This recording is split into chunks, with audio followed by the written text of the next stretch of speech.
friends, welcome back to Archana Blog. Friends, প্ৰতি বছৰৰ দৰে আমাৰ আইবেলিও সত্যনাৰায়ণ পূজা কৰি আছো। সো আপোনালোকক অলপমান ভিডিওটো দেখাম। সকলোৱে ভিডিওটো শেষলৈকে চাব আৰু শেষত ভাল লাগিলে এটা লাইক কমেন্ট আৰু শেয়াৰ কৰিব। সো फ्रेंड्स, আহকচোন আমাৰ ঘৰত এতিয়া নাৰায়ণ পূজা কেনেকৈ কৰিছো সেইখিনি অকমান দেখুৱা আহক। মইতো পাপিষ্ট হোৱা নাই কাৰণ কিয় মই পাছবেলা এৰি দিওঁ নহয়।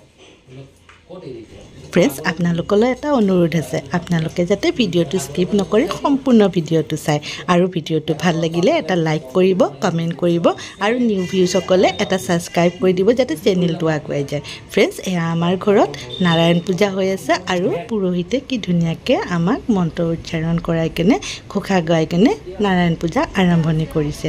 সো আপোনালোকে সকলোৱে ধৈৰ্য সহকাৰে ভিডিওটো চাওক। নাৰায়ণ পূজাৰ সকলো কথা, সকলো বিধি ইয়াতে গম পাব।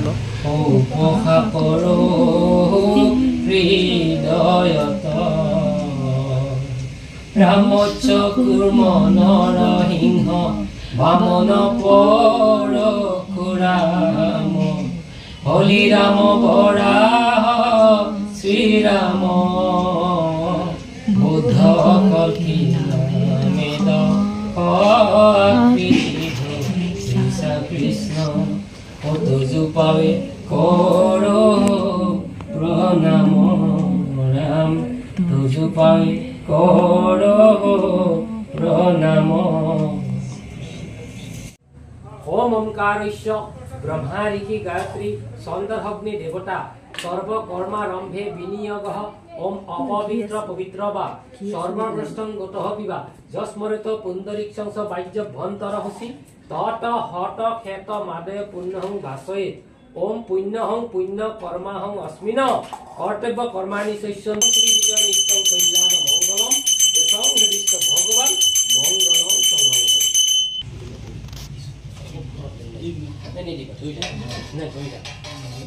ওম নমো বিভস্বতে ব্রাহ্মণ ভাস্বতে বিষ্ণু তেজসে জগত সুবিত্র সুষয় কর্মদায়িনে ওম শ্রী শ্রী সূর্যায় নমঃ। ওম নমো বিভস্বতে ব্রাহ্মণ ভাস্বতে বিষ্ণু তেজসে জগত সুবিত্র সুষয় কর্মদায়িনে ওম শ্রী শ্রী সূর্যায় নমঃ। ওম কৃষ্ণেন রজসাবর্ত মাননিবেশ পুষ্পদানম গাঙ্গনেখায় নমঃ ত্রিফলদানম গাঙ্গনেখায় নমঃ বস্ত্রদানম গাঙ্গনেখায় নমঃ ওম সর্বদ্রব্যদানম গাঙ্গনেখায় তীর্থবেতস্মিন ভূপ্রদেশে ভারত হৈছে বিশিষ্ট পুণ্যে শ্রী শ্রী সত্যনারায়ণ দেৱৰ পূজন কৰ্মাৰ্থে সংকল্প কৰিছে। তাতে ঢালি দিয়ে সংকল্প মানে হ'ল তোমাৰ কিবা এটা আশা আছে, কিবা সংকল্প কৰি পূজাখন কৰিছা, এনেতো কৰা নাই, কিবা এটা আছে আৰু। ওম নাৰায়ণায় নমঃ ওম বিষ্ণুম দেৱত তুল তুল প্ৰতিপায় নমঃ ওম যজ্ঞেশ্বৰ যজ্ঞ পুৰুষায় ওম নাৰায়ণায় নমঃ ওম সহস্ৰদীপায় নমঃ ওম যজ্ঞেশ্বৰ যজ্ঞ পুৰুষায় ওম নাৰায়ণায় নমঃ ওম প্ৰজাপতি ওম নৱদায় নমঃ ওম যজ্ঞেশ্বৰ নাৰায়ণায় নমঃ ওম শ্ৰী শ্ৰী সত্যনাৰায়ণায় নমঃ ওম শ্ৰী শ্ৰী সত্যনাৰায়ণ।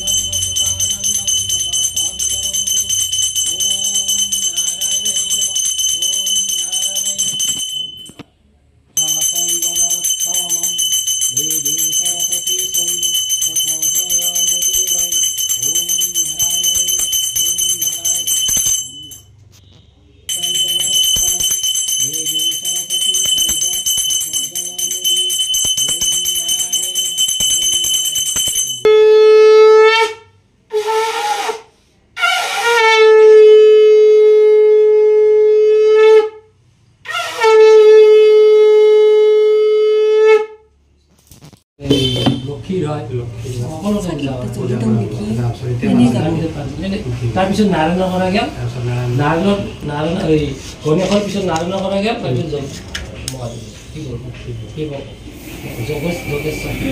যোগেশ্বৰ হ'লে যোগেশ্বৰ মহাদেৱ হ'ল যোগী, তাৰমানে যোগ কৰে তপ কৰে মহাদেৱক এইফালে মহাদেৱ যোগেশ্বৰ বুলি জানা হয়, চবে পায় সৰস্বতী পায়, লক্ষী পায়, আনকি আমাৰ কামাখ্যা মাই পায়।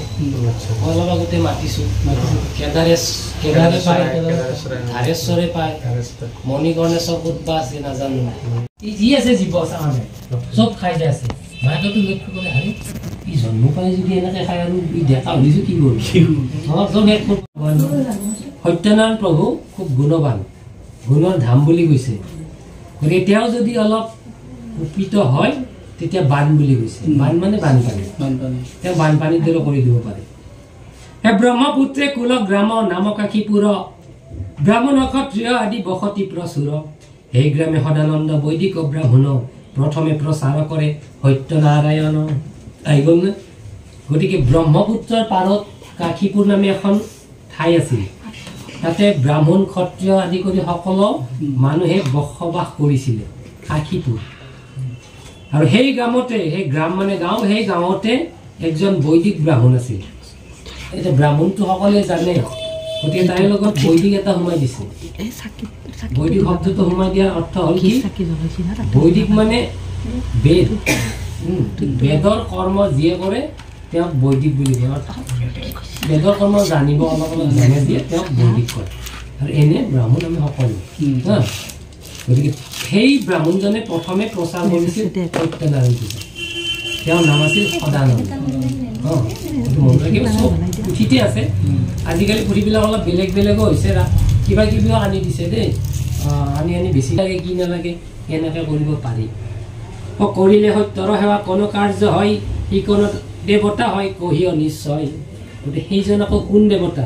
এই সেৱাটো কৰিলে, পূজা সেৱা বুলিও কয় দেই, সেৱা মানে পূজা। গতিকে এই পূজাটো কৰিলে কি হয় কৈ দিব ক'লে। দেৱীৰ বচনা শুনি কহে নাৰায়ণ, এ কহিব তোমাক প্ৰিয়ে সত্যৰ কথন। হে দেৱী, তোমাৰ কথাখিনি মই কম, শুনা। এই হস্ততৰ হত নাম সত্য, হস্ততৰ হত মধ্যে সত্য এক নাম, জপিলে খণ্ডয় পাপ পুৰে মনস্কাম। গতিকে অস্তত্তৰ হত মানে ফ্ৰেণ্ডছ, আমাৰ পুৰোহিতে কথাবোৰ ইমান ধুনীয়াকৈ বুজাই দিছে, বৰ ভাল লাগিছে। আপোনালোকে অলপ পুথিখন শুনকচোন। মনস্কামনা পূৰ্ণ হয়। ভৰদ্বাজ মহামুনি সেৱা প্ৰকাশিলা, ভৃগু আদি মুনি গণে যতনে সেবিলা। নাম শুনিছে নহয়? ভৰদ্বাজ মহামুনি আছিল। এই ভৰদ্বাজ, ভৃগু এইবিলাকেও পূজাখন কৰিছিলে, এই নাৰায়ণ পূজা। তেওঁ মনুষ্যহে তেওঁলোকো। এই সত্যযুগে তপবনে সেৱাৰ প্ৰকাশ, শ্ৰৱণ কৰিয়া লোকৰ বাঢ়িলে উল্লাস। আৰু যিয়ে এই পূজাখনৰ বিষয়ে শুনে তেওঁলোকৰো মনবিলাক অলপ আনন্দ আৰু তেতিয়া কৰিব ইচ্ছা যায়, আৰু মনটো খেলে আৰু এনেকুৱা। গতিকে এই আগতে মুনিবিলাকে ক'ত কৰিছিল? তপবন। তপবন এখন তপ কৰাই জেগা, সেইকাৰণে নামে তপবন। শুনিছেনে? এতিয়াও বোধহয় আছে নেকি ক'ৰবাত বৃন্দাবনে চিন্দাবনে। সেই তপবনত তাৰমানে কৰিছিলে এই পূজাবিলাক। ঘৰত নহয়, যাই পেলাই তপবনত কৰে।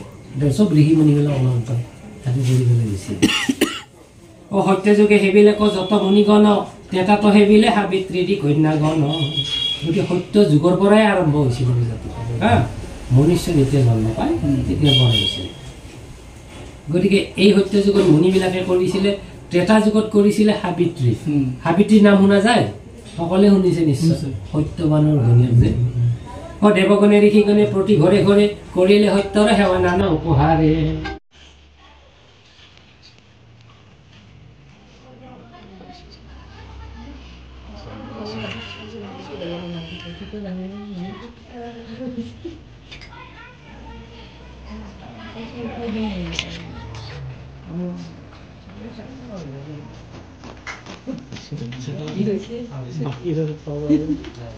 বাকী আছে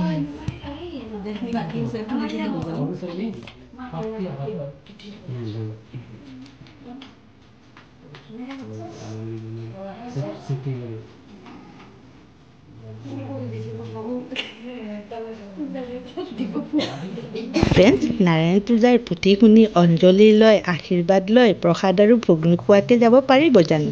সেয়ে আহকচোন, এতিয়া অকণমান প্ৰসাদ সকলোৱে গ্ৰহণ কৰোঁ আৰু ভোগলৈ যাওঁ। ফ্ৰেণ্ডছ, আমাৰ ঘৰলৈ নিমন্ত্ৰণ কৰি অনা ৰাইজসকলৰ বাবে কিনো ভোগৰ আয়োজন কৰিছোঁ সেয়াও অকণমান আপোনালোকক দেখুৱাওঁ। তেন্তে বলকচোন ফ্ৰেণ্ডছ, প্ৰসাদখিনি খাই পেলাই ভোগৰ ফালে আগবাঢ়ি যাওঁ। আহক ফ্ৰেণ্ডছ।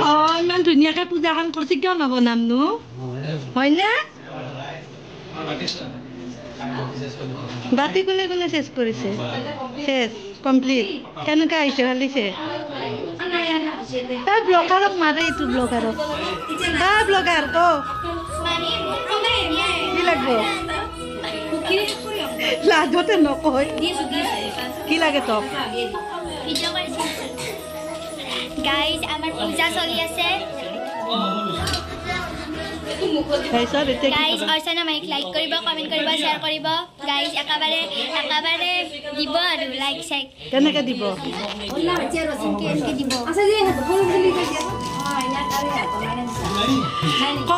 ভিডিঅ আহিছে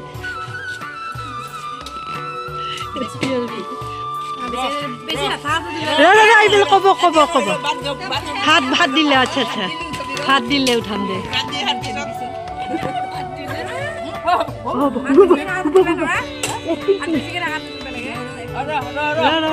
পুরা ভালকে দিন ফকাসত বাবরে ফকাসত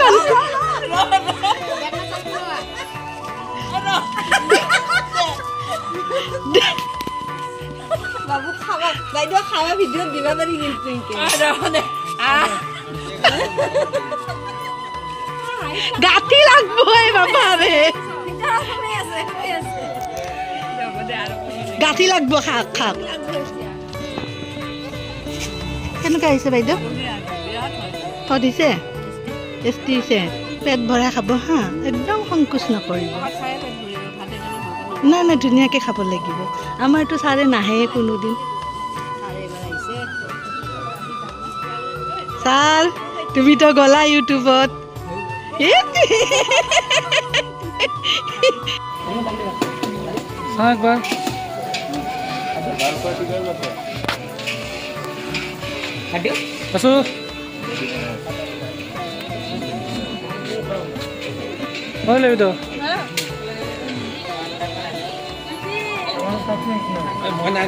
আপনি আছে তো